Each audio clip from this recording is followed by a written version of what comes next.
Hello everyone, welcome back to Mostly Pay. আজিৰ ভিডিঅ'ত জীৱবিজ্ঞানৰ কিছুমান ইম্পৰ্টেণ্ট কুৱেশ্যন লৈ আহিছোঁ। যদি ভিডিঅ'টো ভাল লাগে আপোনাৰ বন্ধু-বান্ধৱীৰ লগত শ্বেয়াৰ কৰক, চেনেলটোক ছাবস্ক্ৰাইব কৰক, লগতে লাইক কৰিবলৈ নাপাহৰিব। আজি প্ৰথম প্ৰশ্ন, তলৰ কোনবিধ কোষৰ কোষ বিভাজন নহয়?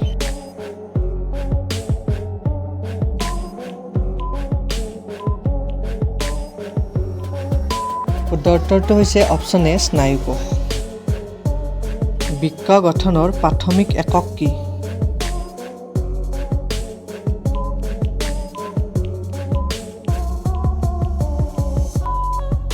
শুদ্ধ উত্তৰটো হৈছে অপশ্যন চি নেফ্ৰন। মানুহৰ দেহত কিমানডাল হাড় থাকে?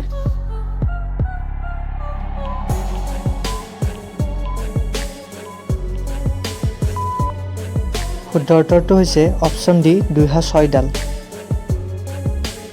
মানুহৰ দেহত থকা আটাইতকৈ ডাঙৰ গ্ৰন্থি কি?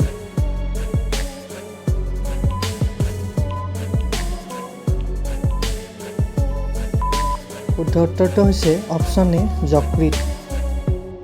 কুকুৰীকণা ৰোগ কি ভিটামিনৰ অভাৱৰ কাৰণে হয়?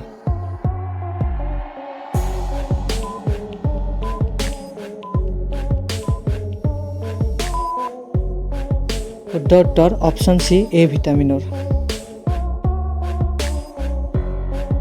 মানুহৰ কোষত ক্ৰম'জম কিমান থাকে?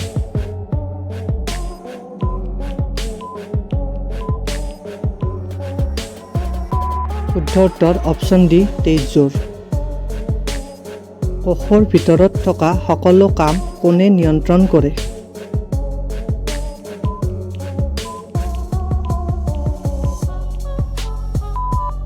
শুদ্ধ উত্তৰ অপশ্যন বি কোষ কেন্দ্ৰই।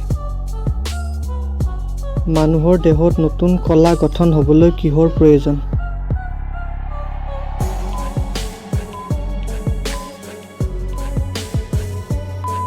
শুদ্ধ উত্তৰটো হৈছে অপশ্যন এ প্ৰ'টিন। গাজৰত কোনবিধ ভিটামিন পোৱা যায়?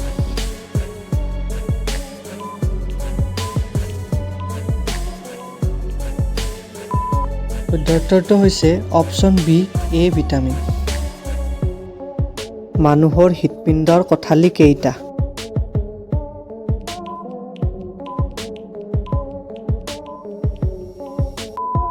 শুদ্ধ উত্তৰটো হৈছে অপশ্যন চি 4টা। খাদ্যবস্তুৰ পাচন ক'ত হয়?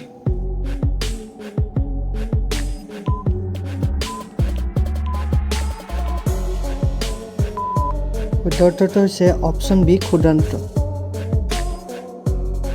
উদ্ভিদ কোষৰ বৃহৎ অংশক কি বুলি কোৱা হয়?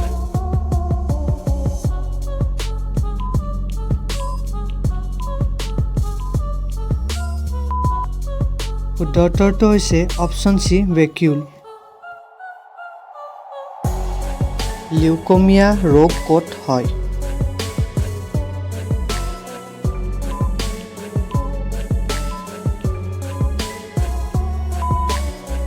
শুদ্ধ উত্তৰটো হৈছে অপশ্যন বি তেজত। ভাইৰাছ সংক্ৰমণৰ দ্বাৰা হোৱা ৰোগবিধৰ নাম কি?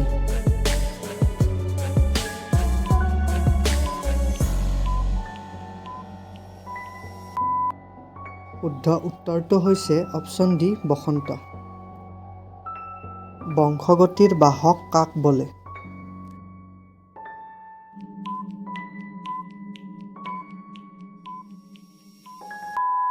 শুদ্ধ উত্তৰটো হৈছে অপশ্যন বি ক্ৰম'জম।